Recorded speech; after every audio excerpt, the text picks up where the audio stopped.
Thank you, past me.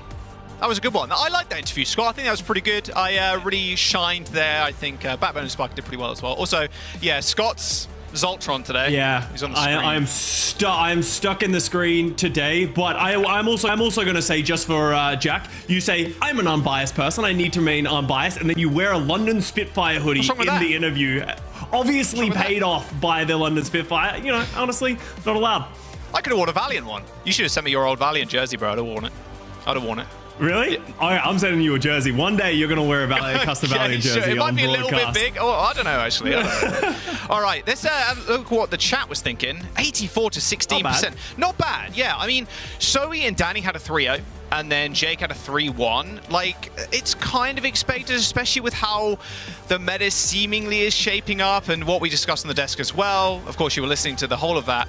Was they can just play Ryan. They can just TP onto the backline. Is Alari and the poke comp really gonna upset this Ryan rush?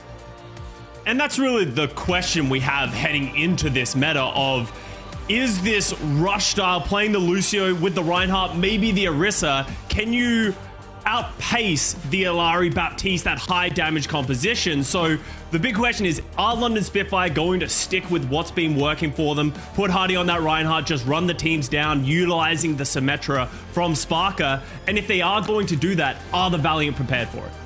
Yeah, that is the big question. Of course, we do have, by the way, the new map as well, or the new game type, Scott, in Flashpoint. We'll get to that a bit later. But Lijiang Tower is the first map on Control. I mean, this just speaks to Ryan Rush, really, doesn't it? Yeah, Reinhardt is a staple on Lijiang Tower throughout all of the years of Overwatch and the history of Overwatch. The big thing for me is, can Hardy, if he does play the Reinhardt, stand up to the indestructible Orisa ever since her Fortify was buffed in the most recent patch? Unkillable, especially with how much healing is in the game right now with the additions of characters like Iari and stuff like that. But also Bastion, you can already see Seeker locking this one in. Bastion does so much damage and the shield almost becomes non-existent at that point. Can Hardy withstand that kind of pressure? Oh man, new meta, new hero, new game type, new maps. Good times. Good times. What do we got? I mean, I also wouldn't be surprised if London Spitfire do run the Queen or even run the Orisa, honestly. It kind of works in their wheelhouse as well. Orisa's kind of like Ryan, right? You just kind of run at people, throw spears. Just like Hardy's running out on the Queen, though, and here's the Bastion. Oh, yes. Oh, never mind. Here we go. Never mind. It's Ryan. Of course it is. You just shouted out. Yeah, shout it out, gives them the movement speed, but goes back over to that signature Ryan. With the Symmetra, they get onto the point, get everything set up. There's actually no Iaris in sight right now, but the Valiant, they're playing the Bastion. Keep an eye on Hardy's shield. Is he going to be able to withstand this pressure? Oh, here comes Woes Mode from Seeker. Everybody's trying to run away. Sparker not quite so lucky. Saved by the lamp from Landon. Taking a fair bit of poke damage, and now Seeker pushes in without that lamp and without your Lucio. London Spitfire are on the wrong end of Seeker's gun right now. There's the turret mode again. Nice little teleport behind. Teleport destroyed. And Landon too. The LA Valiant just rolling over the Spitfire there, Scott. Yeah, and that was the fear when you're going to play as Reinhardt. You saw Hardy disengage, but they just lost too much positioning, and Valiant just too much damage. Admiral gets caught, and now it gets harder for them to re-enter into this fight. You can see Sparker potentially looking to set up another teleporter. See how they're going to utilize the Symmetra in this situation, because they can't just walk in through the front door into the wheels mode of Seeker on the Bastion. Yeah, you really got to force Seeker to use that wheels mode first. He's taking a fair bit of damage, though. He's high-powered right clicks from Sparker. Got a good 20% ult charge there too. Teleport into the back. Not in trouble. Goes pretty low. Booped away though are the rest of London Spitfire by Liar. However, Liar ends up getting a taste of his own medicine with a boop kill from Admiral. Window came out from Valiant. Can they get any damage in? Nope. Seeker pops the wheels mode. Does take down Landon, but it's a slow slog to the finish line for Seeker, and he's even getting staggered too. The grenade jump off the map of Sparker finishes him off, and there it is. London Spitfire's first cap. And that's what makes Spitfire so exceptional at this Reinhardt setup, especially with the Symmetra. Sparker and Hardy teleport into the backline of the Valiant, while Landon stays back, drops the amplification matrix, so then they're getting attacked from two fronts, and the Valiant just cannot withstand it because Liar just didn't get up to that sound barrier. Now ultimates are coming up though, Jack. Yep, we almost have 8 on the board. How are we going to see the Earth Shatters and Terror Surge used against each other? Good name by Seeker, sent everybody pretty low. There's the teleport into the back. Hardy really hasn't got too much shield, as well as that Blizzard coming out. Catches Lyra again, goes down first. Shatter hits the ground, Crowy to follow, and well, that's the LA Valiant falling over.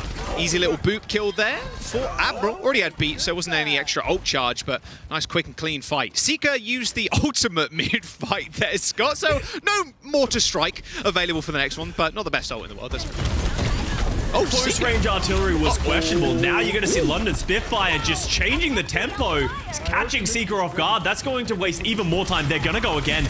They're trying to see if anyone else is playing a little bit greedy with their positioning. They don't end up finding anyone. But now all of a sudden Spitfire 71%, and because the Valiant don't have a Symmetra of their own, it takes them so long to get to the point. Fortunately, they do have the sound barrier to close that distance. They have a Blizzard of their own. Terror Surge available too. There's the Spear Spin. Everybody caught up in it. Teleport out though. But Hardy, unlucky, was on the other side of the Terror Surge. Couldn't make use of it. Backbone ends up going down with the help of the Blizzards. And now it's just Seeker with the cleanup. I mean, Sparker's pretty high charge too, but Lyre's still got the sound barrier. Doesn't want to use it. No, this is final fight for Spitfire with almost 99% on the board. The LA Valiant. Oh, it's tip of the spear there by Crowy. Just jumps straight in, spear spin, sped up, straight to the back line, and the Terror Surge did the rest of the work. Just such an enormous Terror Surge. The damage of the Terror Surge isn't really the thing that makes it so threatening. It's the initial pull-in. They synergized that with the Blizzard, and then the London Spitfire couldn't hold up. But now they have ultimates of their own coming back up. Sparker has that wall to be able to split this fight. Oh, Crowy is super far in. He didn't get the beat either. Has to go golden or bright blue in this instance. Backbone's got the Blizzard, throws it at Crowy's feet, but a beautiful eat. Spear spin, gobbles that Blizzard straight up, but he pays for it with his life. Admiral with a two-person boop, and the LA Valiant are done just off that boop. Look like Backbone was typing in chat. Oh yes, there it is. London Spitfire. Best of the day. Best of the day already. Clock it in. First map, first round. Done and dusted. London Spitfire with a nice start. Yeah, and Backbone, he was doing, that's mental warfare. He throws in the Blizzard, makes them think that they need to disengage, so Admiral's right there, knocks them off the map. Huge plays by Admiral here on this Lucio and Jack.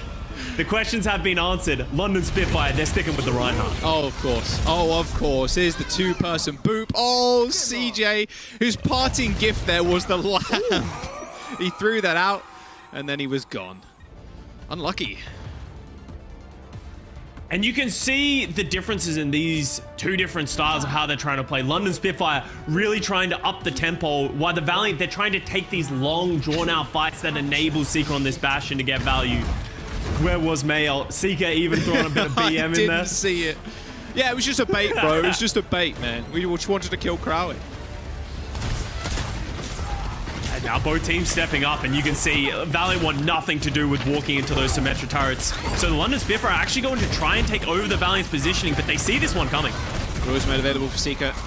Valiant have to play back, play a little bit staggered right now. Just waiting for that Wills mode to come up. Grenade gets thrown out. A lot of damage. Grenade did get buffed in this last patch as well, Scott, worth keeping in mind. Hardy's shield is no more, and neither is he. Too much. Too much damage. Just way too much. That's a great wall from Nos as well, just completely splitting Hardy from the rest of the team. He had nowhere else to go. He had, what is that, 1600 shield on Reinhardt these days? Goes to absolutely nothing in a blink of an eye with the Bastion, and that's going to be the Valiant taking first control. And this is where it really gets hard, but this is where London Spitfire make it look easy. The way that they utilize these Sparker teleports. Are they going to try and TP behind? Are they going to use it as a bait? How are they going to try and take this positioning back from the Valiant? Because CJ does have an amplification matrix if they take too long. These nades from Seeker, it's at least a 4-man every single time he throws one out. There is the window and the wall. That is like 3,000 DPS or something stupid from Bastion when he shoots through window. It's something ridiculous. Too much to handle for London Spitfire. Another nade gets thrown out. Hardy saved by the lamp. More strike available, but here comes the window, the wall even. As well as the Blizzard. Crowy once again caught off guard by Backbone. And that is the LA Valiant getting cleaned up. I mean, this is the big thing here. It is really just about these walls. It is Nos and Backbone just fighting to get a better wall off. Yeah, and who's able to isolate the tank and then take them down, because it can be difficult. Both Reinhardt and Orisa are such durable characters. But the big thing for me, Sparker used his ultimate, used the wall from Symmetra, but none of his team was able to get the value as much. So now Seeker, he comes back in with the Bastion ult. Is he going to be able to find any value? It's so difficult. London Spitfire Nice just TP. TPing out of away from that wheels mode because they understand the threat of that damage. Yeah. You don't want to be surprised by a Windows wheels mode, that's for sure. Mortar Strike available from Seeker. It's got to find kills, bro. It's got to. There's a window from London Spitfire, yeah. Another window. I mean, window. Seeker's pretty slow when it comes to that. You know, pops the wheels mode, trying to jump strafes left and has to realign himself with the rest of his team. Very quick window from the London Spitfire as that fight is over as quick as it started. And that land is just so good at Baptiste. Signature hero, honestly, for him since he's joined the Overwatch League. Really making his mark on this series. Yeah, 5 ults on both, on the Valiant side. Terra Surge. Any follow-up? Oh, doesn't need it. Admiral just gets pinned to the floor, turned into a shish kebab. And there goes the London Spitfire. Only 2 ults used in that fight too. And you've got, I wouldn't say a big ult from the Bastion, but the Blizzard's the important big one ult from Valiant. Go on, get the kill as well. And if Nos can find another one, oh, that's a little bit of a feed from Liar. He's the sound barrier as well here, Jack. Troy is also going to try and double down. Is he going to get himself caught as well? Oh no, wow, a very defensive Bastion ult. Actual suppressing mortar fire. Oh, they killed the lamp. You know, whatever, we'll take that. Hey, honestly, lamp down for, what is that, another 15 seconds? That can be meaningful. That can slow everything down from the Spitfire. Give time for Liar to get back into this top fight. of the point. Blizzard yeeted out, but CJ's already dead. Nos in trouble, has to pop the block as Hardy tries circles around the team to isolate the Mei. Crowy, CJ, Nos already gone. And there you go, another very quick team fight. Big pin. No, not quite. And a little grenade jump there from Seeker. Doesn't quite make out the door before he is cut apart by Hardy. Some minor positioning mistakes from Valiant led to one thing after another. They lose Liar, that then loses CJ, that then loses them the point. So now, going into last fight, they have to get back into this. And London Spitfire, their ult to back up, Landon with another amplification matrix, and Hardy's waiting for a shatter. Watch this. Easiest shatter of his career. That sound barrier from Liar, way too late. 10 seconds to go. Liar, he's trying. Oh, the big boot. Can he get back on? Oh, not quite. Lucio diff from Admiral, and that'll be round and map, I'd imagine. Maybe one person gets back. Seeker's on the Tracer, but I think he's used all his blinks. And there we go. London Spitfire storming ahead on this first map, taking that one 2-0. And really showing why there was so much hype for this team coming back into this meta, regardless of all the hero changes, everything like that.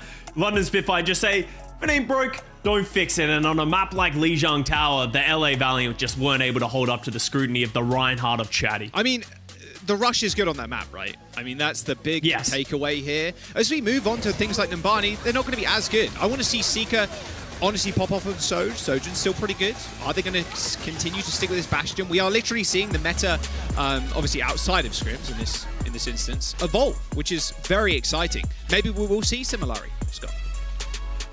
I really hope we do, because there's definitely merit to the composition that is played with the Illari and the Baptiste because of just the amount of damage.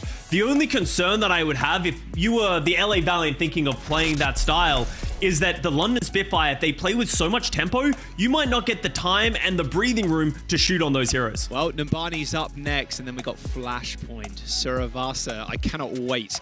That is in our rotation for every third map now. And then Esperanza for push if we need to go there. Look at that double boot. Best of the day already? I'm not sure. I think London Spitfire thinks so. We're going to jump to a break. Numbani up next.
They spit in fire, but it's the same old fire they've been spitting all season. They're running the rush. Li Jiangtao was there. It's a bit 2-0. Feeling pretty good. Admiral with a nice little smile on his face. A little bit of Lucio diffing in that one. Lion might have the hair, but Admiral right now, he got the Lucio, that's for sure. Honestly, everyone's just trying to change the name of who is the Lucio player on Li Jiangtao. It's just passing the reins time and time again. You see a stat card here from Admiral. He's kind of the unsung hero of this London Spitfire rush in a lot of respects because he does such a great job of maneuvering his team around while also making these high-impact plays that go by the wayside. We love to talk about Hardy. We love to talk about the Chardy Reinhardt. But honestly, every single piece of this London Spitfire rush is so integral to its success. Barney, come on. Oh, yeah. Let's see some pokes, Scott. What you got? Yeah, let's be honest, not really a Reinhardt map, but if anyone was going to make it work, it will be the London Spitfire. For me, it's going to be about what is the other team, the Los Angeles Valiant. Are they going to go towards more hit scan, play their backline, just this high mechanical heroes? Is that going to be more of their comfort? Because we've talked about it time and time again this season. Just put Seeker on Sojourn and success will follow. Yeah, honestly. I'm surprised we're not seeing a little bit of Seeker on the Alari, but you'd have to get Paintbrush off the yacht first before he can step in, you know what I'm saying? So. He's not going to step off the yacht for a match against the London Spitfire. Maybe if they make it to the grand finals, we'll get him off the yacht.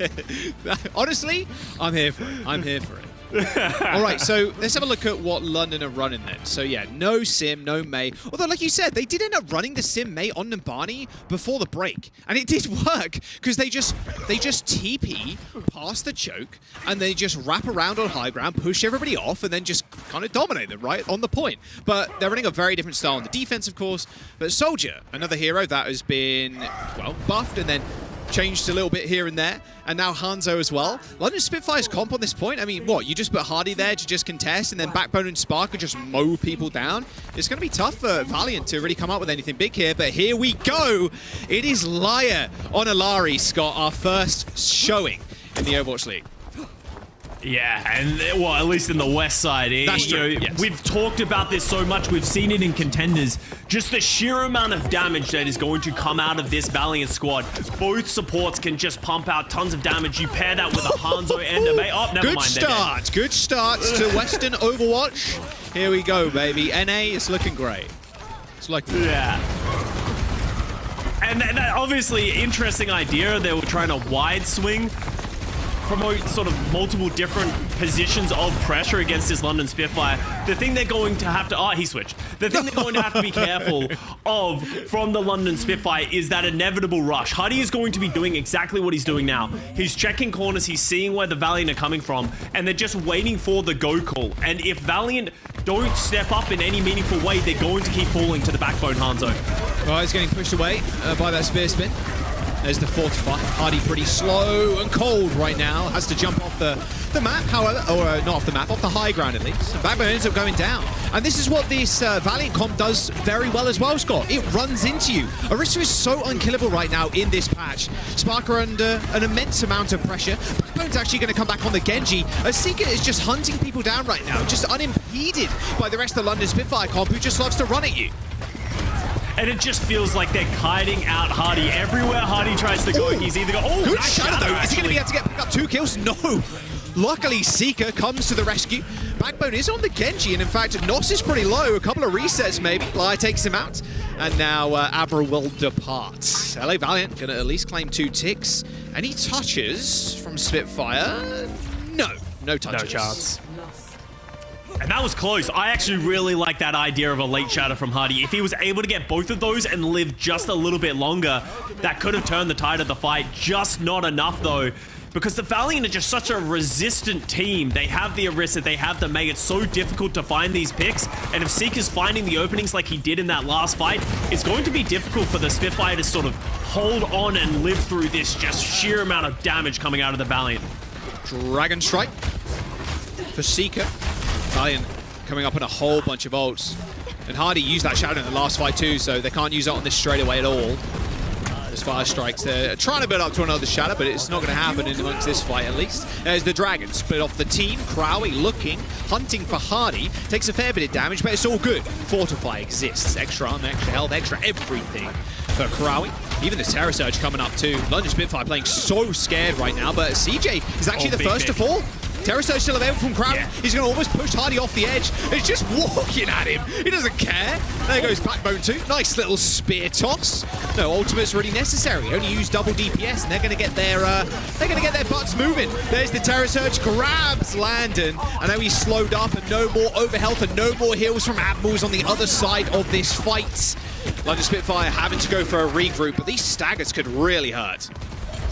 Yeah, they cannot lose anyone anymore because otherwise there is going to be that staggered fight. They're going to have to engage into this before we even see. I believe that's Landon. Landon's so far away.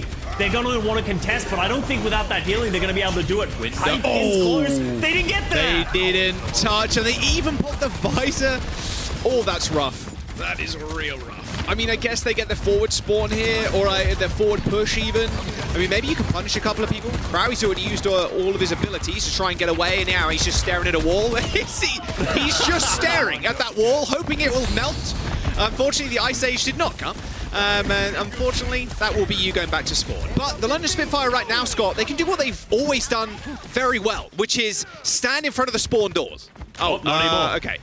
That's rough. Landon is their primary source of healing. Admiral doesn't have a sound barrier, and now instead of London Spitfire being able to hold their spawn doors, they're way too close to the spawn doors with not enough healing. Hardy goes down, and it's going to be a trickle of all of these players falling. They cannot lose too much card presence. They need to die. Bro, great trade, what is actually, happening in the from Admiral.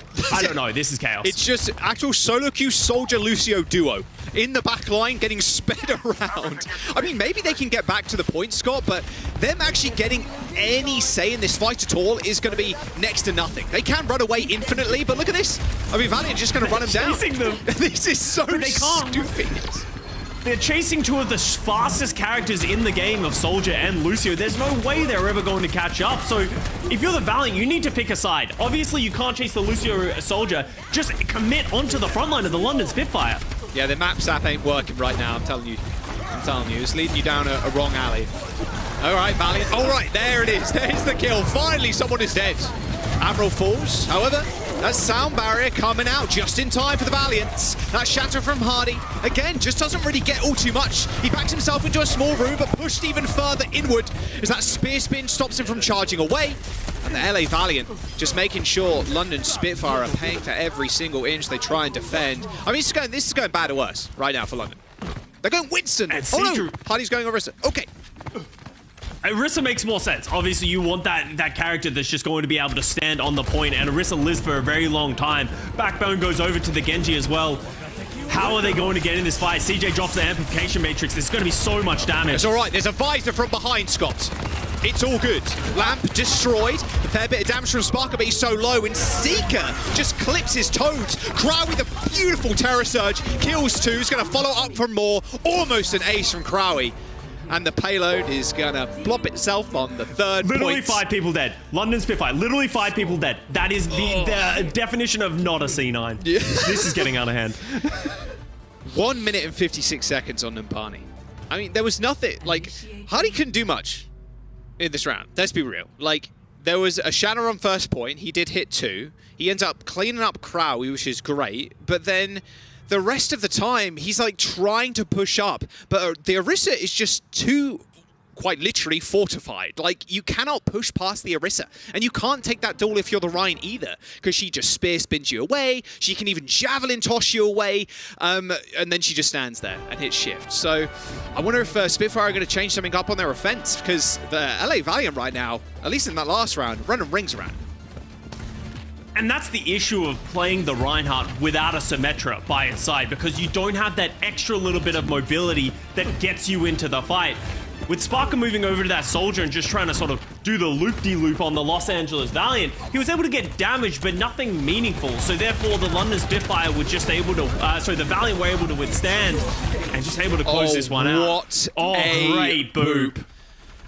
Bam. And like you were saying, Scott, the most important part of that ability is actually just the dragging of people. Like grabbing them all together, putting them in one place. That's a good setup for like a Dragon Strike or literally any damage you can kind of throw at them. It does kind of remind you of old Orisa in the Halt, right? Just grabs everybody. Wait, and it was just so tough to deal with. We are seeing, Hardy's on ball. I do not like this. I am very curious to see. This has to be a fast dive from Backbone and Hardy. Otherwise, they're just going to get poked down by the Seeker Bastion. Well, he's having to run away, and Backbone is dead. Rest in peace. Here's my problem with it as well. You're playing a Lucio with a Wrecking Ball. That doesn't make much sense because there's no synergy between those two heroes. You have Sparker on the Hanzo, who's very rarely going to be able to enable the dive. He's not going to be able to help follow them up. You're just, you're just hoping that he shoots and hits ahead. Right. There's a lot of anti-synergy on this London Spitfire setup right now.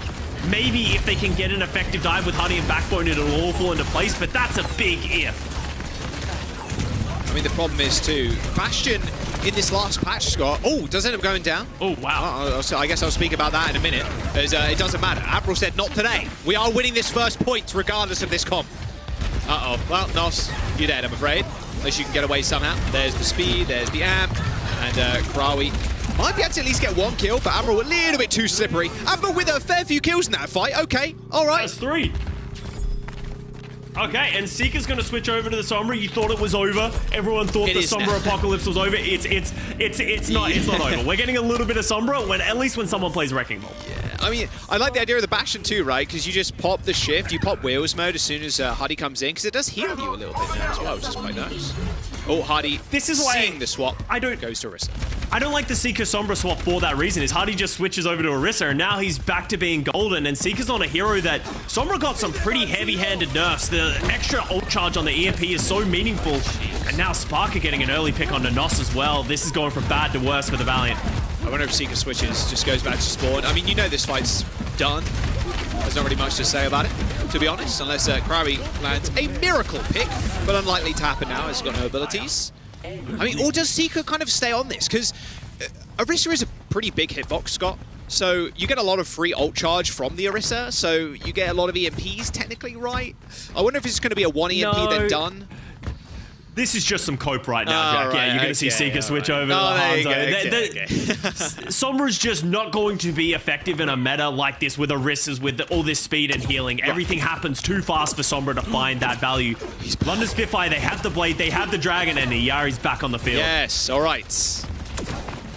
What you got for us, Liar? Don't instant switch. That's all I ask, please. Nice little body shot damage onto Backbone, but you are fair few ults behind, unfortunately. Backbone spots out the pylon, takes it down. Large source of healing now being negated. However, so many ults on London Spitfire. There's the sound barrier, Terror Surge too. Even a Blade to follow up as Krawi already goes down. Nice spear toss onto Seeker, who's trying to dash out the way of that one too, but Hardy just a magnet for these spears, apparently. And there's the LA Valiant going down. And I guess they've got ults now, but now you have to deal with a Dragon Strike, splitting people up and straight into a Blade. Yeah, I would love to see where that Blizzard from Nos went. It felt like it went way too far and was unable to find any players. And on top of that, no follow-up at all, as finally the Torbjorn is out. Jack is fist-pumping in the studio right now. I am, actually, though. Look, Torb is crazy. His turret sucks, I'm going to be honest with you. But think about this. Someone dives you, hit E, and then just right-click them to death. Backbone does take care of the turret, but no, Krawi takes care of him. You kill the turret, I kill you. Nice snipe from Lion. Jumps up onto that high ground, and now the pressure can begin. This is the kind of comp we were talking about in the pre-show, Scott, and what we've seen in contenders as well. This poke style that is just, it's a lot of damage. Like, stepping up to a defensive line like this is just so difficult without just taking a boatload and hoping you don't get picked. Hey, like, let's use this as a thought experiment. If you're Backbone, who do you kill with this Blade? How do you get anywhere without just getting shot and dying? This is going to be very difficult for Backbone to find some value, especially because you're walking into multiple constructs. You have the healing pylon, you have the turret. You want to deal with those threats before you really engage. Early Dragon from Seeker thinking he could split the team, but Great disengage from the Spitfire. So that's one tool out of the Los Angeles Valiant war chest. All right, Captive Sun available from Lyre. Terror Surge, though, for Crowy. Drags two people in. Landon in trouble. Lamb comes out. Still a lot of damage, though, as Nos takes care of the Lamb before Landon can get out of the way. And the LA Valiant are still holding on. A decently sized time bank for Spitfire is whittling away. If you get another pick here, it will be large. And yeah, like you said, this blade is going to be so tough. I mean, honestly, the best way to use it is shut down Lyre's ult, right? But almost impossible, let's be real. She's just going straight up to the skybox and then shooting people from above. I mean, maybe you can get a kill, but it'll be cool. And that's really the problem. Like, you can put the Captive Sun with the Terror Surge and you can pull everyone in, everyone blows up, but the London Spitfire, they don't have those tools. They're still holding on to this backbone blade. There's the Captive Sun, straight on the back line. There goes the damage and the health bars of the London Spitfire. Sparker in trouble, still manages to take care of Crowy, though, as Hardy just runs to the back line, uses the Terror Surge of his own. This Captive Sun, not really utilized well.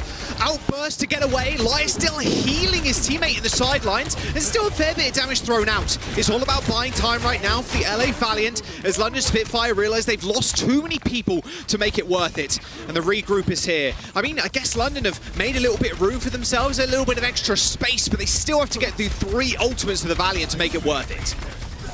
They do have ultimates of their own. Is Backbone finally going to pull this blade? Landon going down early, you think it's going to be difficult for them to be in this fight at all, and they're not committing any of their ultimates. Or actually, they used the Dragon. When did the Dragon come out? Might have lost that one while falling down, and that's going to be another lost fight here for the London Spitfire. Minute 30 remaining, and I'm going to say it again, Jack. Backbone still holding on to this blade. The Genji has not paid off at all. You just got to pop it, right? See, even CJ's got blade. Yeah, hello? Are you going to use the blade or what? I mean, like you said, Scott, you can't really. I mean, you use it to get like abilities out, but everybody is very mobile or able to save themselves in some kind of way. All right, Backbone, what you got for us? Already under 100 HP before he even gets to hit the Q. However, 2 people on the sidelines might choose to rip it now. There's the sound barrier. Blade still for Backbone, but now he has to deal with a Lamb. The sound barrier is going to fade away. Outburst for Lyre to create a little bit more distance, and Captive Sun activated again. Ambrel, I think, dodges straight out of the way of it. Nos and CJ are dead. Lyre still left on his lonesome on the point, but can now just buy time for the rest of his team. No, one more outburst left, gets to the point. The pylon doesn't quite heal him up as there's 40 seconds to go, and the Valiant are rushing now to get back onto the point. And now Nos is the one going over to Genji, and Backbone has the blade, saving it for the perfect moment, which is the very end of the round. Crory has the Terror Surge. So there's the blade, straight to the back. Terror Surge on every single member of the Spitfire apart from Backbone. It's merely a defensive tool for Backbone by the looks of it, though. No kills, not really much damage, but they still kill Crowy. Lyre's on live, on the point, the pylon's already dead. Nice reflect of the Helix rocket straight back into Lyre's face. And London Spitfire finished with time. 1 minute versus 2:42. Seeker drop at the AKM blade. Not quite the definition, but it'll do. There's a lot of references just being thrown around in this series so far that have no merit, but honestly, it's been all in good fun, and it all goes back to me with Hardy eating that ultimate, the Illari ultimate, catches the Captive Sun, and from that moment, all of a sudden, that damage that the Valiant needed is no longer there. And when you're utilizing the Illari ult, you need to give it some time, because the size of the hitbox is a planet. Even after the nerfs, it is still the size of a planet, and it's so easy for an Orisa or a Sigma or a D.Va to eat. Wait out those cooldowns, give it that extra little beat, and if he had done that, if Lyre had done that and used the Captive Sun to some effectiveness, Valiant could have closed that out. My favorite part of this game so far is Backbone trying to justify, like, when am I supposed to use it, man? Where am I supposed to use it? And TJ, well, you know, a little bit of advice there. Beat Blade. Beat Blade. There you go. Yep. Thumbs up. Beat Blade. Thumbs up. Free advice from your friendly neighborhood CJ. Hey, they got nothing to lose, man. They got nothing to lose. All right, double turret comp for the Valiant on defense, Yeah. Scott. You can see that was the thing that really slowed down the push of the London Spitfire. Spitfire were on a roll prior to that, so realizing maybe we just play this on the first point, give ourselves some extra damage, especially with the weird composition the London Spitfire showed on their last attack, but this time they're coming out with something more conventional. Hardy on the right, well, conventional for London Spitfire. Hardy on the Reinhardt, Spark over to the Bastion of his own. All right, peeking this hallway though is quite deadly at the best of times. Yeah, as soon as London Spitfire trying to make that push, Scott, instantly Seeker pops the wheels mode. However, Sparker didn't use his, so now they can make a push out. That little turret from Torb doing a whole lot of damage, Scott, I'm just saying. The value is immense, almost infinite if you leave the turret out for long enough. Nice little 3-man boot there from Admiral, trying to get the Valiant in the sight lines of Sparker, but with the high ground, London are in a good spot. Sparker is jumping down, has got the wheels mode just a second, but just jumps down into his own demise. Admiral still pumping out damage, but that seemed like a massive mistake from Sparker there. He looked like he was trying to time his jump down with the wheels mode, but no, it was the LA Valiant turning on him pretty swiftly. You said it right, Jack. They had the advantage, they had the high ground, but then they threw it away by stepping onto the point of Valiant, and from there the overtime ticks down, and no ticks made for the London Spitfire. So the Los Angeles Valiant, they're going to be the ones with 2 minutes and 42 seconds to capture just a single tick to take down Numbani. It's tough. With only a minute too, these comps, they're quite explosive, but there's lots of ways to kind of mitigate that explosive damage from things like Bastion, right? You saw London Spitfire there. They tried to push out, Seeker hit the wheels mode, jumped into his little recon mode, boom, boom, boom, boom, boom, just start shooting. And then Hardy has to back off because his shield's dead. And then, well, now we have to get through a lamp. And then Crowley also, who can hit shift, hit the spears, even spears being right to get back to the rest of his team or push London Spitfire away. It takes time to kind of gain this control of the high ground. And I think Valiant kind of played it perfectly, really eked out every single second. Yeah, now the London Spitfire going to go back to the Sparker Soldier. Didn't really work for them last time on their defense, but really confident. It makes sense in the theory of first point Numbani. You have the Hanzo, you have the Soldier. What they're going to do is they're going to sit on this high ground and just crossfire for Hardy. So if Hardy ever gets in trouble, he can disengage down that balcony, and the Valiant are going to have to walk into the crossfire. How the Valiant going to deal with it right now with their composition, it feels like they're just going to rely on either great walls from Nos or Seeker finding opening picks like he has so many times already on Numbani. I mean, Seeker has been the consistent factor for the Valiant for the longest time now. Oh yeah. Absolutely, oh yeah. He's been doing that on Sojourn, he's been doing it on any hit scan, and that's why I like to see him going back over to these sort of heroes. Obviously, Hanzo's not that much of a hit scan, but he accomplishes the same thing. He's close enough. Oh! All right, fight's done. And that's the damage. All right, wrap it up. Wrap it up. All right. Well, quick fight, though, for Valiant, so at least they get another one rather quickly. And that's exactly what I was talking about, right? You see Hardy, he's standing at the door. Crory engages and tries to get on Hardy. Hardy just backs up, and then the Hanzo and the Soldier are just throwing out a ton of damage. And Valiant are going to think better of the Lucio and go back to the Illari. I like it. Because now they're just like, well, let's just play something with more damage. Let's just pump out damage, not allow the London Spitfire to take these long, drawn-out fights. So they're not the ones who have to engage into this crossfire. I mean, the Lucio is great for like getting you around the map pretty quick, but you don't really need to move that far. Boop's nice to get people off high ground, I suppose, but the Illari damage is just nutty sometimes. And you can see Illari and the Hanzo just playing on coast right now. Just hunting for picks. They're just, yeah, shooting pot shots, hoping for any kind of purchase. And Landon is going to have to be careful of that. No way! Head in hands, Hardy off the map. Liar hits the best outburst I've seen. Oh my god. Oh, he's going to feel that one tomorrow, Scott. I almost guarantee it. Oh, that'll be in the highlight reels too. Don't you worry, Hardy. And there goes the point. No. One ability does it for Valiant. That outburst to push the tank off the map. Map is the LA Valiants. They tie that series up. Oh, look at that smile on Crowley's face as well. Oh, man. Everyone's having a good time except for Hardy right now, because that's a rare Hardy L that he's just taken. He loves to play this aggressive way, do something unconventional exactly like that, but instantly punished by the Illari with the outburst. And oh man, that almost just throws away that map here for the London Spitfire. Obviously, it was going to be an uphill battle for them, but oh man.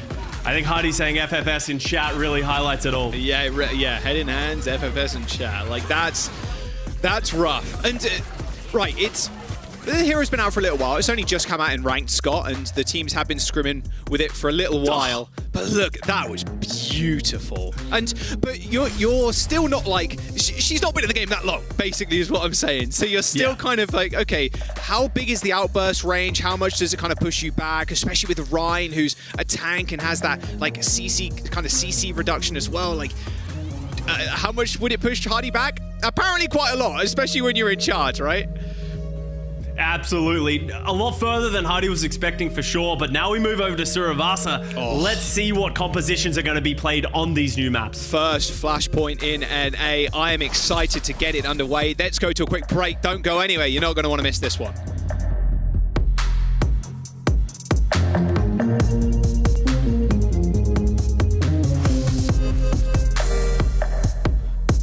right, Valiant. All right, there it is. There's the kill. Finally, someone is dead. Arrow falls, however.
That clip has to be someone's best of the day. Has to be. It has to be. Oh, man. It's already taken, Jack. It's already taken. That's not, I'm not on the desk yet. It's all good. It's all good. All right. We're going into the first flashpoint, Scott, in the West. So I'm pretty damn excited, honestly. Flashpoint's a really interesting game mode. I do think, for me personally, there's a lot of walking around, but there's a lot of like ability to cut people off, and like when you are rotating to different points, different teams can take different styles of that. Do you want to play super safe, or do you want to run people down? Here's kind of a brief overview, by the way, of Suravasa. So, all the different points are on the map there. The blue squares are the spawn points. So each team will have a forward spawn point and mark it the center point for every single map, New Junk City as well, will be the first unlocked point. So both teams will rush into market to hopefully win the first point and then rotate to the next. And it will become random after the first point, and the spawns of the blue boxes you see on the screen will change depending on what point is active, so neither team has an advantage whenever a certain point is available. So we haven't really seen how this functions competitively. Obviously, if you've gotten your hands on Season 6 at all, you would have played around with it, and honestly, it's a lot of chaos. The maps are absolutely stunning, but the one thing that I'm really interested in seeing is how does the strategy evolve? Are teams just going to want to fight on the point? Are teams going to try and cut each other off as they transfer to the point? Are we going to see teams cut off spawns from the rest of their team? There's a lot of strategy that could be executed.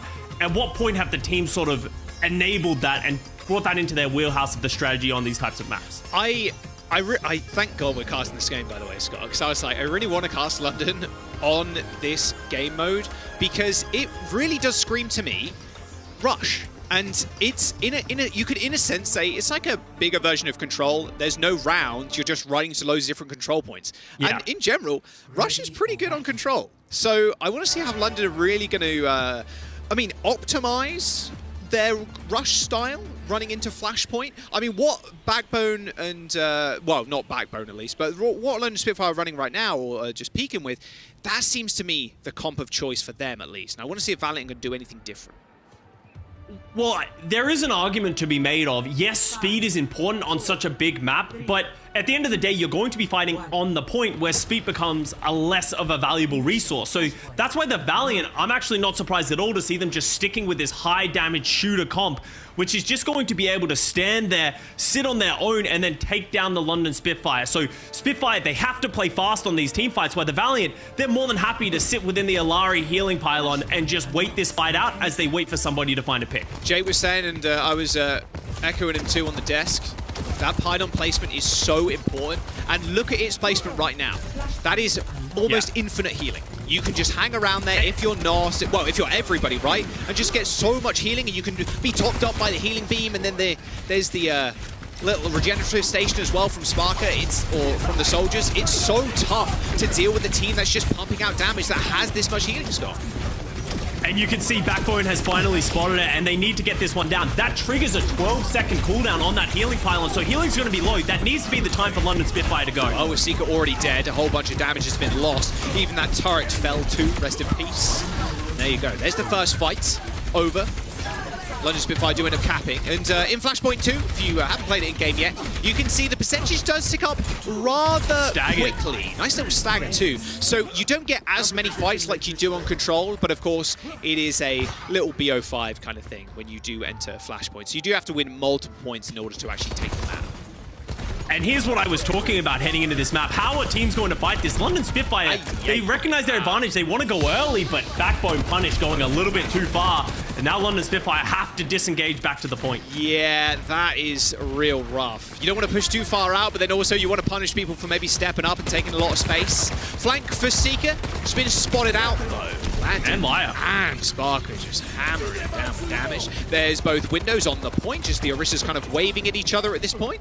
And Liar and Seeker now trying to gain the advantage on this high ground. It is two duos versus a duo versus a duo at the moment. But, well, Sparker's got the ult. He's going to rip it. Pylon ends up going down. But unfortunately, Liar, the rest of your team is already history. Oh. But a nice double tap on Sparker at least eliminates him. But Spitfire end up taking the first cap.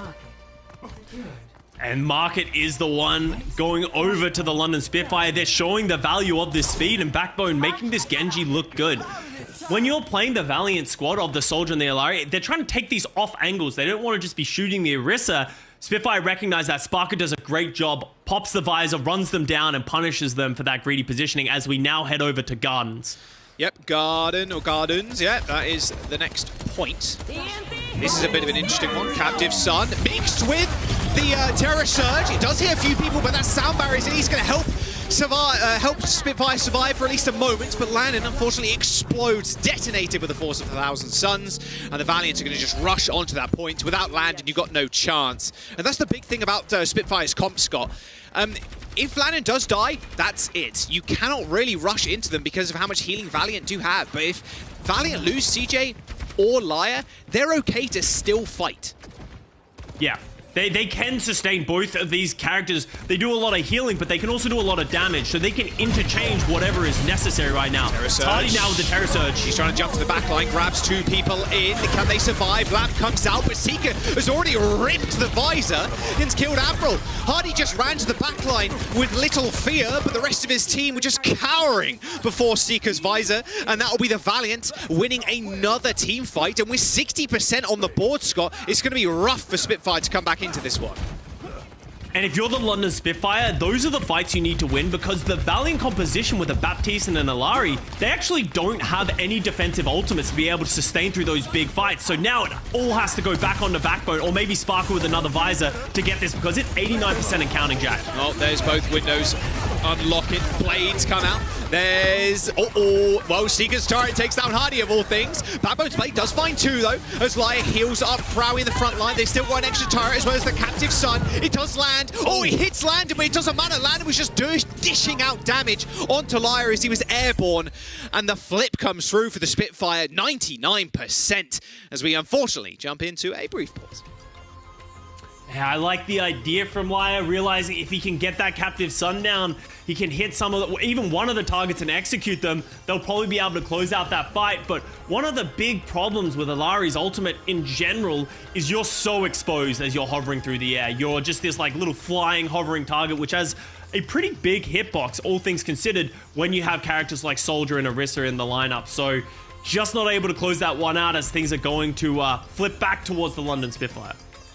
Yeah, there's no like acceleration in the air like you get with Echo or Mercy or Pharah. You're just kind of, you're one static speed, so it's a little bit easier to hit versus the 3 characters that I just kind of mentioned. And there's a little delay too, right? I mean, you throw the Captive Sun, it does land, it hit Landon, but Landon, all the meanwhile, while you're lining that up, is still shooting you. So with that small delay, you can't insta-pop the Baptiste. And London did end up winning that fight. 99% cap as well, which is pretty scary. Not sure what the pause is, but I'm sure we'll get into the game in just a moment. And I want to dive deeper into what we expect this meta to be, because this is the meta for this at least next 2 weeks in the West as we sort of go through the final round of matches. But then also looking forward into the playoffs, we expect something similar to this. So how is it going to evolve? Whenever you have these big meta shifts, you have a big patch notes, you have a new hero like Illari comes into it, everyone's going to experiment. And if you watched the East last night, it's chaos there. Guangzhou Charge and Jinmu are playing Pharah. Some teams are playing Junker Queen Rush. As we come over here to the West, we have Hardy playing Reinhardt, London Spitfire, Los Angeles Valiant playing more of the Contenders-esque from what we've seen, of playing this shooter comp. There is probably a middle ground, and it will be map dependent as time goes on. But overall, you're seeing the strengths and weaknesses. Right now, the London Spitfire, they have the ability to play the tempo when they play the Lucio, right, Jack? They play the Reinhardt. They can get in your face, but if you don't get in the face and you don't find picks early, you will falter. Sounds like it was a crash of someone's PC, unfortunately. Unlucky. Blue screen of death. Rest in peace. Hopefully the PC will boot up in just a moment. I'm kind of wondering if it was Crowie's, because Crowie he is very still. Frozen he is in time, very, maybe he's just a very stoic person, Jack. Oh, yeah? And he's not blinked for the last 60 seconds or so? Very, maybe he has very, you know, like, he doesn't need to blink. He has great moisture of his eyeballs. I don't even know what I'm saying. That is the best compliment you can give someone. You have great moisture of your eyeballs. Wow. Moisture of the eyeballs is an important thing, so maybe he doesn't need to blink. That's fact. Yeah, that's facts, actually. Yeah, it's been quite interesting seeing the kind of evolution, like you were saying, with the Contenders comp. It really is like the shooter comp. Everybody is just shooting, right? Just or like the FPS comp. Everybody is just kind of firing and everybody doing damage. But that's one of the great benefits, right?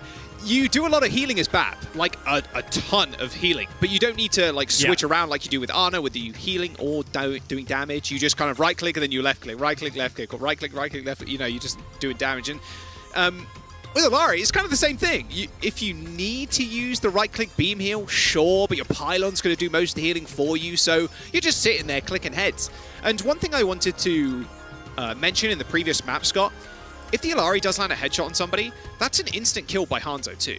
So if you can shoot at one target with a high damage DPS, like, you can evaporate people even without hitting, like... Or evaporate. Yeah, it's crazy. We are going to jump to a quick break while we sort this PC crash issue out. Don't go anywhere. Suravasa still in play.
Hello, welcome back.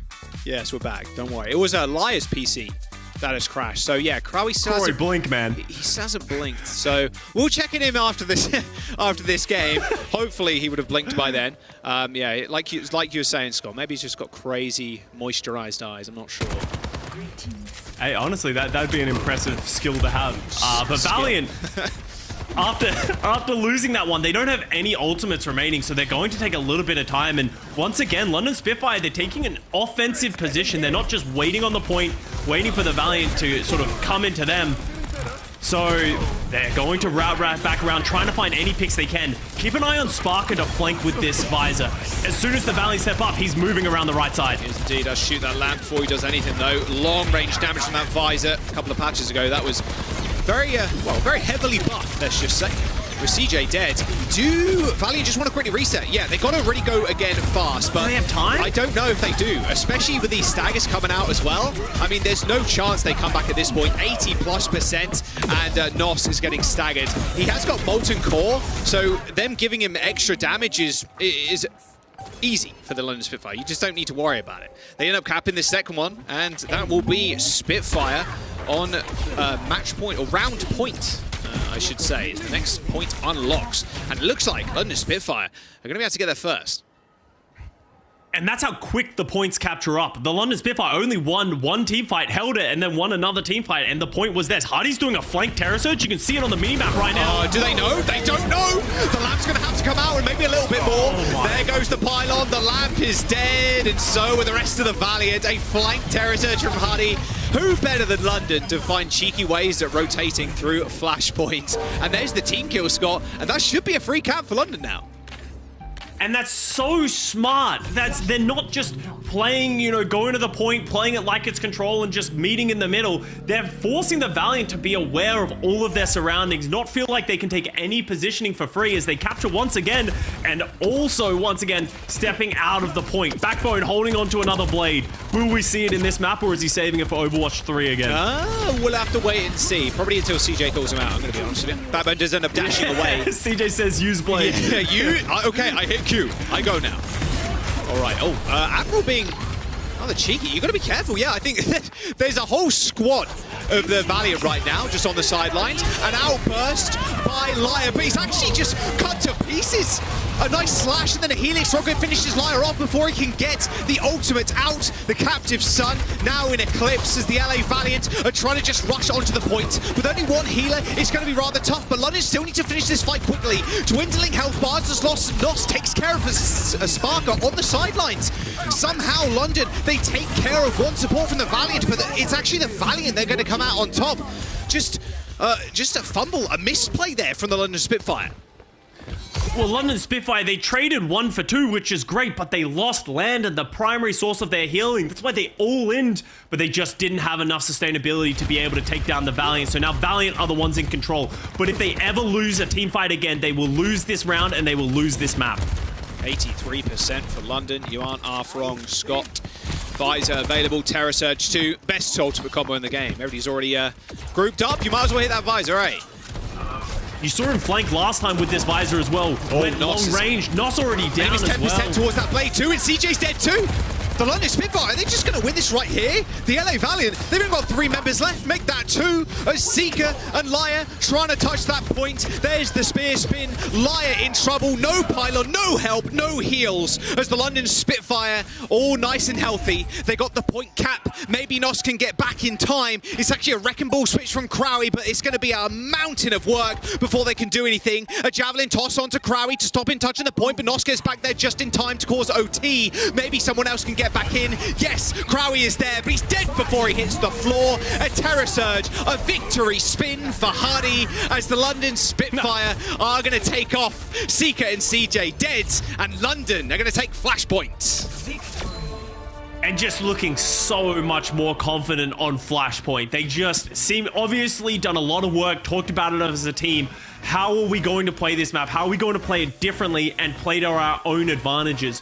Because they're playing the Lucio, they play at a higher tempo and catch the Valiant off guard. And Valiant just really didn't feel like they were able to play their own game and have freedom to shoot, which is what their composition needed to do.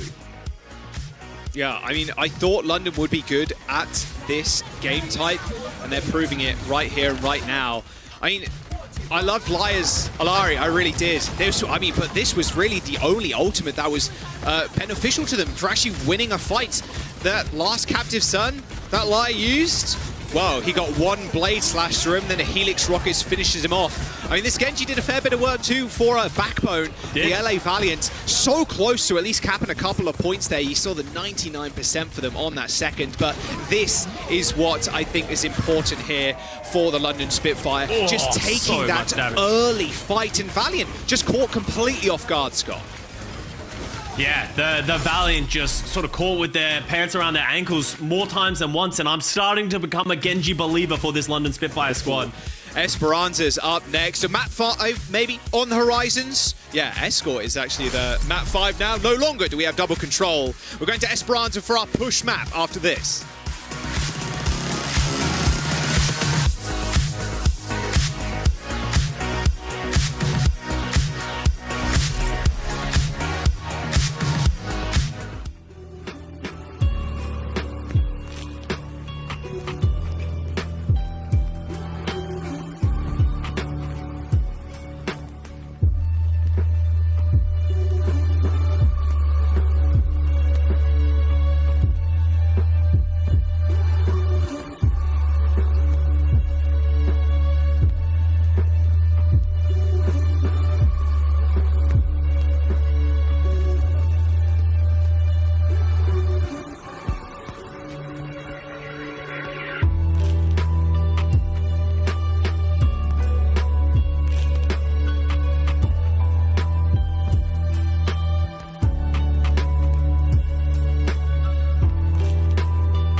all right.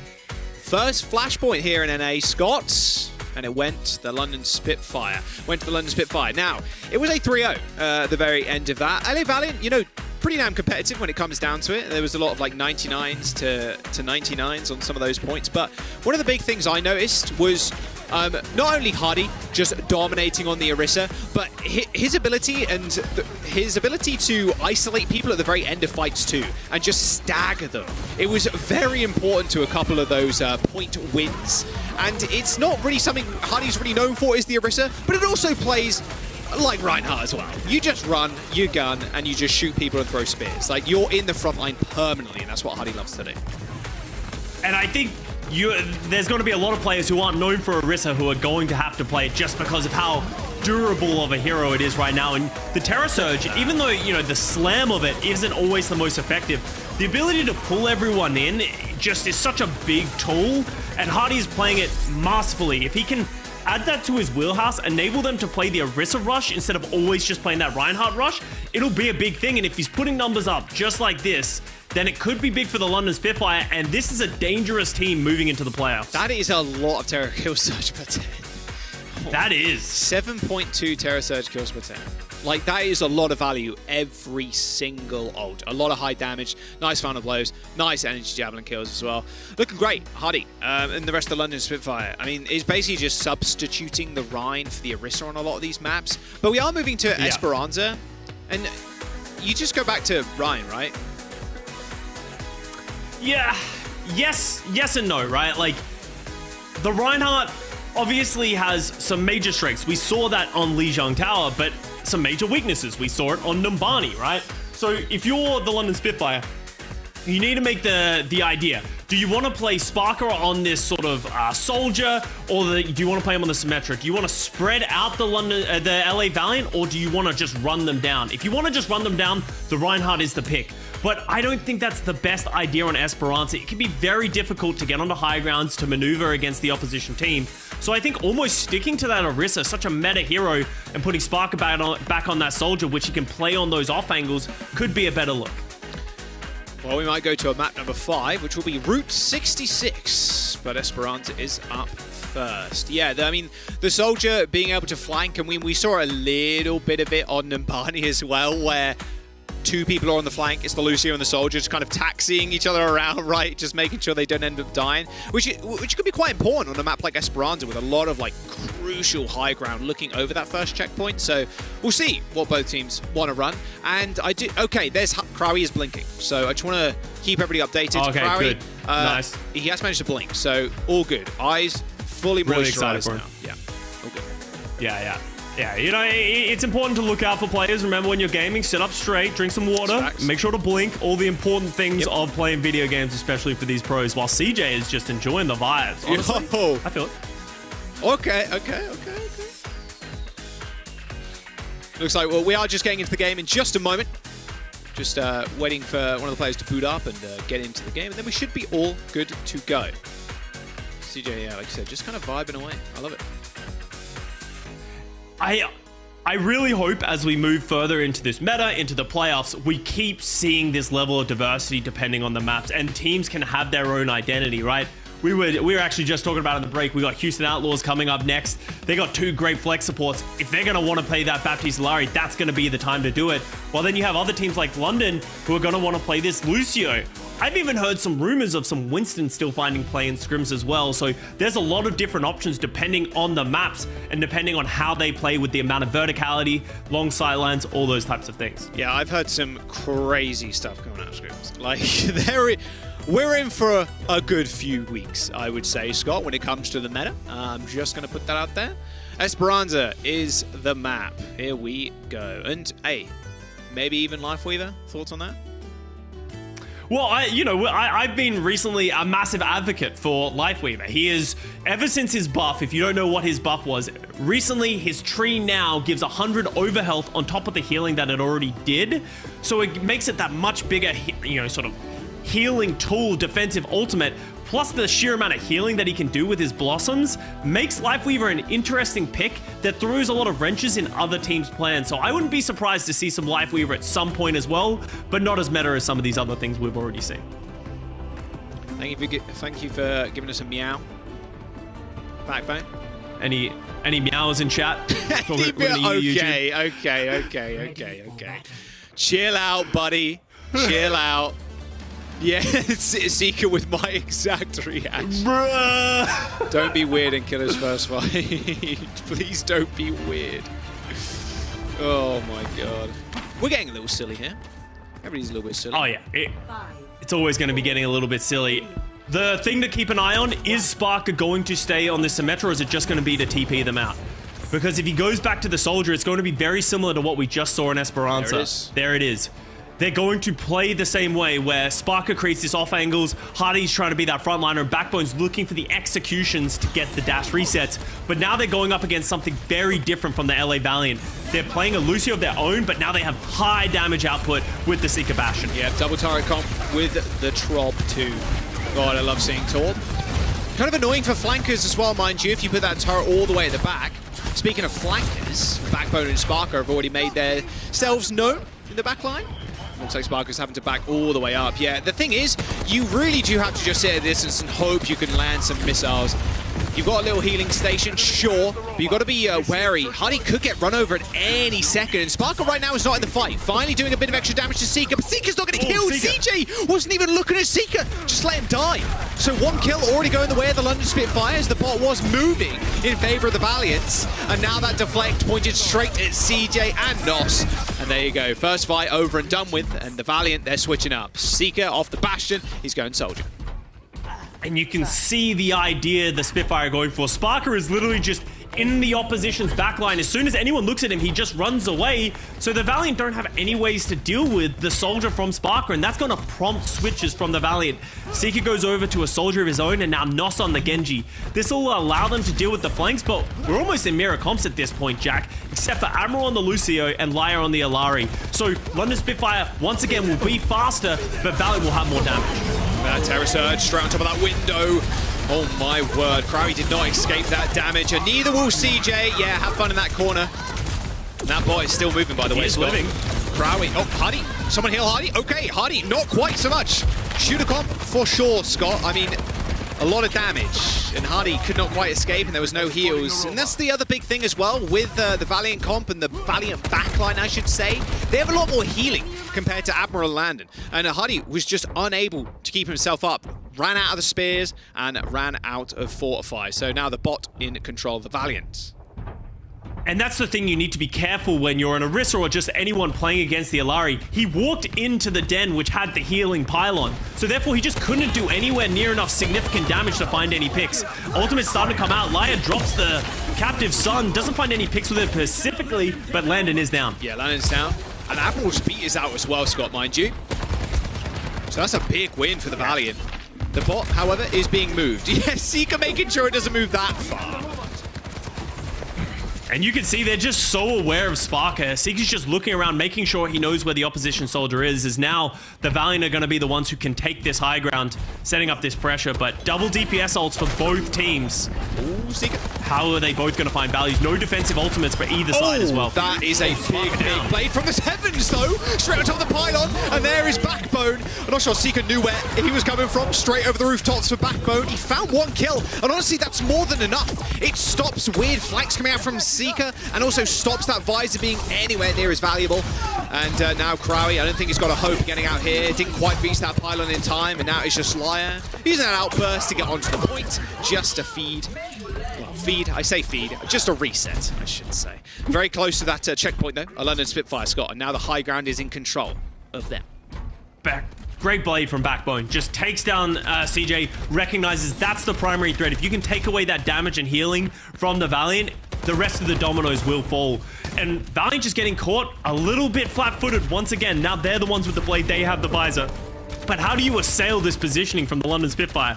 They're leaving Backbone on the point to push alone, while everyone else just sits on the high ground. Now you're going to see some people start to fall as they drop the amplification matrix. Terror Surge right through the window again.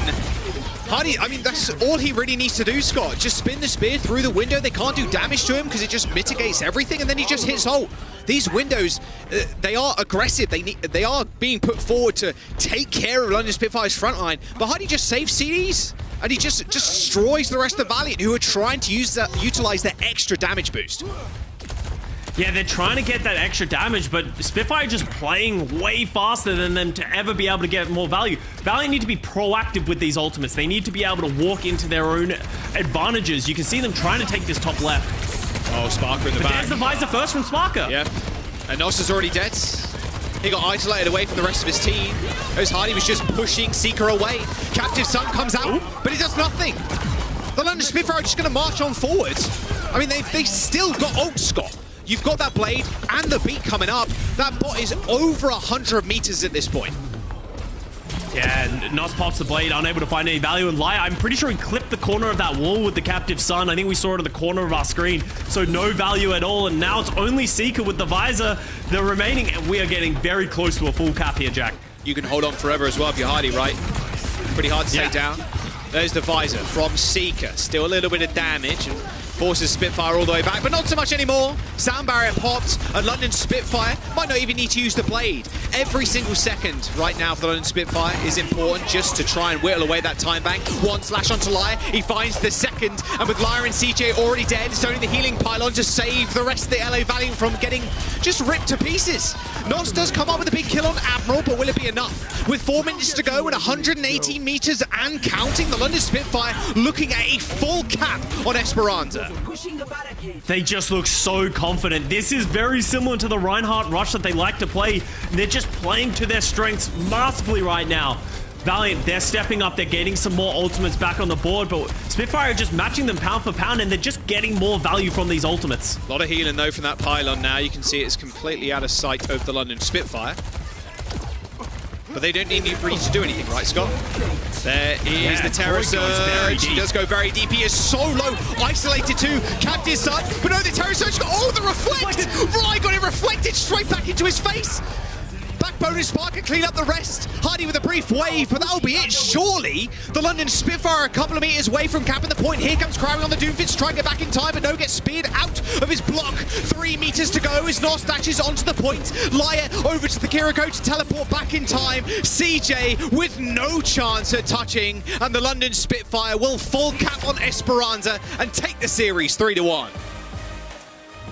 Masterful play, showing great understanding of how they want to make this adaptation to the composition that found them the success in the last 4 matches. Hardy playing Orisa, Sparker on that Soldier, Backbone on the Genji, looking like great adaptations to the way that they usually want to play the game, and that's a scary team to play against right now. They now go up to 7 wins, almost guaranteeing themselves a spot in the play-ins. Yeah, London Spitfire, what a tremendous W. It really has been strength to strength for this team. Going back to the ye old faithful, right? The Sim, May, TP with the Rhine just running at people. And this meta is shaping up to be an Orisa one by the looks of it. And it works out perfectly for them. Backbone can also play Genji, which he's very good at. Sparker is a phenomenal hit scan anyway. I mean, the London Spitfire, they might become an unstoppable force, Scott, over these next couple of weeks. And these games are important too, just collecting dub after dub and almost influencing the top end of the leaderboard too. You've got to be careful if you face London right now. And I want to give the special shout out to Christopher, who was our coach of the year last year, right? Oh, yeah. Whenever you had these big meta shifts, you have these big patches, generally teams which have great coaches and teamwork and, you know, players that trust each other, that's when you see their biggest strengths. And you're seeing that right now for the London Spitfire. So very well drilled by the Los Angeles Valiant, just not able to keep up. Not able to keep up, but it was cool. It was pretty fun to see some Alari. It was cool. That is for sure. Even if that Captive Sun, that last one, got reflected, which is also pretty cool. That's Backbone doing that one. I mean, look, at the end of the day, the LA Valiant are out of the running. They are, and they cannot make it to play-ins. They cannot make it to that elusive grand finals right now. So they are here to play spoiler, to play upset. We'll see what happens with them over the next couple of weeks, Scott. But player of the match for this series, who's it gonna be? Well, it's none other than Hardy. Not on the Rhine this time, at least not as much. His Orisa play this series. There was a little bit of Rhine. Looking great. Maybe we shouldn't talk about it though. Maybe we don't talk about the Rhine play because... Ignore this map if you look at Rhine gameplay. Yeah. If you're a London Spitfire fan, just forget Nabani ever happened and everything is great and you guys are looking really strong, because there was some punishment and some weaknesses of the London Spitfire that were really highlighted here, but Hardy really putting on a great clinic of... He's doing things that make him great at Reinhardt and applying it to Orisa, catching teams off guard, utilizing your strengths to sort of put other teams in weak positions. And Hardy, you know, he's proving why he was a role star on the tank role last year. Yeah, I mean, that Terror Surge, when he was hiding behind that corner, you just swap that character model out and it's Ryan, right? And you jump out, you hit the Shadow. But this time it's jump out and you hit the Terror Surge. I mean, these stats kind of speak for themselves too. Per 10 minutes, almost 8 Terror Surge kills per 10. That's a lot of value. Big limbs, big final blows as well.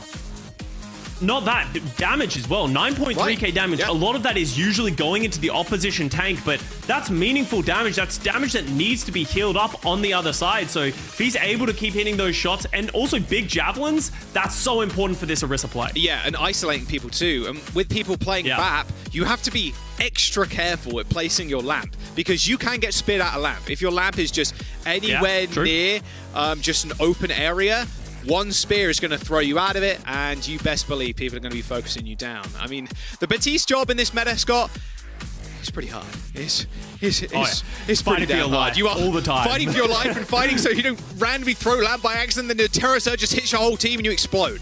This meta is shaping up to be great. I'm going to be real with you. London Spitfire take that series 3-1 over the LA Valiant. So we're going to jump to the desk. They're going to break this game down and throw us over to the next Outlaws versus Vegas game. We'll see you in a bit. Vegas Eternal.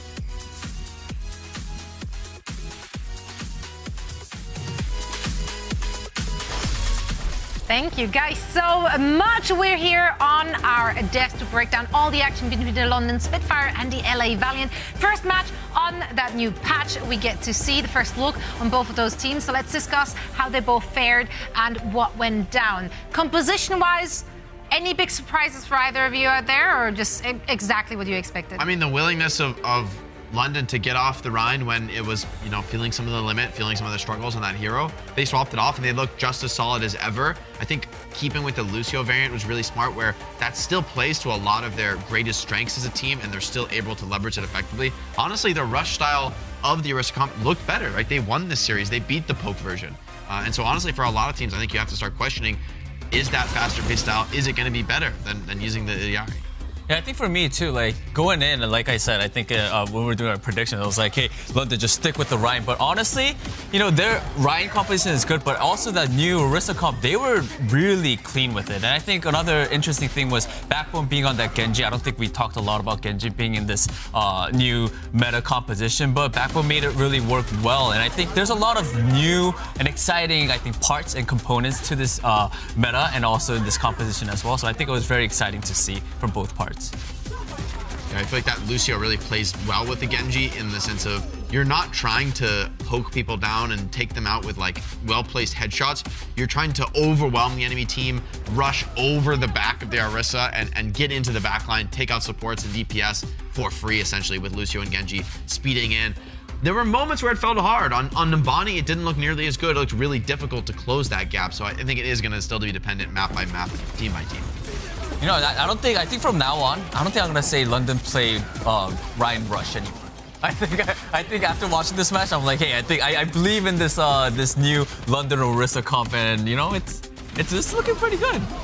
I mean, I think this is working in their advantage, though. However, we do have to put that into perspective. It was against the LA Valiant. It's not like they're the strongest team out there. So this was the match for London to win. I'm going to be very interested to see how they match up against other Orisas and Orisa composition from other teams in the league. So it's going to be left to see. But for now, of course, they can continue the win streak, which is going to make them feel really, really good heading into the play-ins.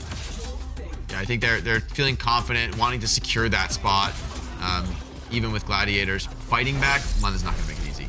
Yeah, and as you can see on your screens right now, we got some good looks on Reinhardt. London not missing a beat, of course, starting things off with a victory. And you can get a victory in style if you get your prideful Reinhardt skins today as well. That's right, they're on sale in our shop, as you saw on the screen. I like it, I dig it. And it looks really good in like the different team colors. Which team colors look the best on skins? Houston. Okay, but like if we were not biased, if we were not biased on the disc. Honestly, though, there has to be. Atlanta, Soul Dynasty has the best colors. Soul Dynasty, the Okay, we're all biased. Soul, all right, Okay. Soul is probably like the fair. Right? Soul Dynasty, the black and gold is pretty godly on a lot of heroes, but it also depends on the hero. You need that different hero, different styles, different vibe. You gotta, and also sometimes you gotta rep like the OG. I know what you're gonna say. Hong's Spark, right? I mean, that just looks good. But just because I like the spark skin on like the edgy characters, because the juxtaposition of like bright and bubbly colors, like Pink Reaper, it just there's something about it which just makes me unreasonably happy. Speaking of happiness, I don't actually know. No, you just go. Keep going with it. Keep going with it. Keep going with it. Happiness. Happiness. Oh, you know who always makes me happy? Backbone. Of course. That's right. Those names the transition. Reaching.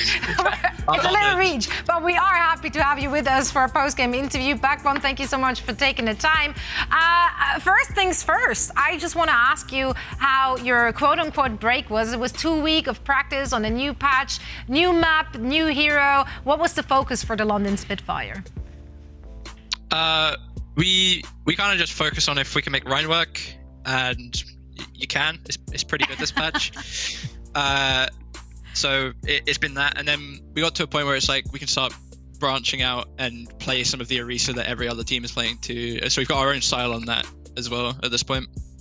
Yeah, I mean, talking about that new Orisa comp, I mean, today we saw you play a lot of that Genji with that Orisa. So how does it feel to play the Genji? And also, like what does Genji provide in this new sort of meta with the new, Orisa composition? I really enjoy playing Genji, so I'm happy to be back on it. I don't, historically, it's not been that well received, but, I think I'm playing quite well on it at the moment. The Genji's kind of just really good with the Lucio because it lets you take the flank fights like quite well. Like Genji Lucio on a flank can beat most, if not all, like 2v2s if you play it well enough. So that's kind of like our thinking behind it. Yeah, that makes sense, especially with like a lot of the Soldier 76 play we've seen. People trying to take those wide angles, and then they're actually threatened when there's a Genji on the map, whereas like Tor was just gonna run from you pretty much. Yeah. So that, I mean, your Genji looked really solid today. Like a lot of great performances. Nice. The deflect on the Ariel at the end was pretty flashy. What I wanted to ask about though is actually just the new map type, is Flashpoint. I saw you guys doing some really cool stuff on Flashpoint that I'll get to talk about a little bit later. But I want to ask just how you're feeling about the map type, having it in ranked, scrimming it. It looks really fun and dynamic, but like, what's your sense actually being in scrims? I hated it at the start, like beyond belief. But the more we played it, and now that like teams are starting to understand it and stuff, it's actually a really fun game mode that I enjoy. Why did you not like it? Is it just because it's so big and that gets a little like hectic? I think it was just a bit of everything. It was like chaotic, big, but then when some sense started getting put into it, I like it. That makes sense. That's fair. So with the changes now, how would you rate the London Spitfire in terms of standings? Do you think this was a good change in meta and maps and everything for you guys? Yeah, I think it's okay. It's okay. I didn't hate where we were on the last patch. I don't hate where we are on this patch. Like, I think we'll make playoffs. I think I have quite a lot of faith that we'll make playoffs, actually. So I've got nothing to complain about patch-wise. That's good. We love to hear that. Well, we can't wait to see more from you and the crew. Thank you so much for joining us. Thank you. That was Backbone from the London Spitfire. It's okay. We take all that. right. We went from it's okay to I'm very confident we're making playoffs, or pretty confident. So, I mean, they're in a great spot. They've been in a great spot, though, right? Like this back half of the season, yes, they had a really rough start, but that's, I mean, obviously, it'd be better to just win the whole time. But if you're going to peak somewhere, it should be at the end of the season. That's where you want to be most confident, most ready to take the wins, and especially with the play-in tournament coming up. Yeah, the standing matters a little, like you want to be high-seeded in the play-in tournament. But it's not going to matter that much. If you're the best team in the play-in tournament, you will qualify. It doesn't matter. You're going to have to beat the other teams regardless. Yeah, that's exactly it, right? So, like, that's...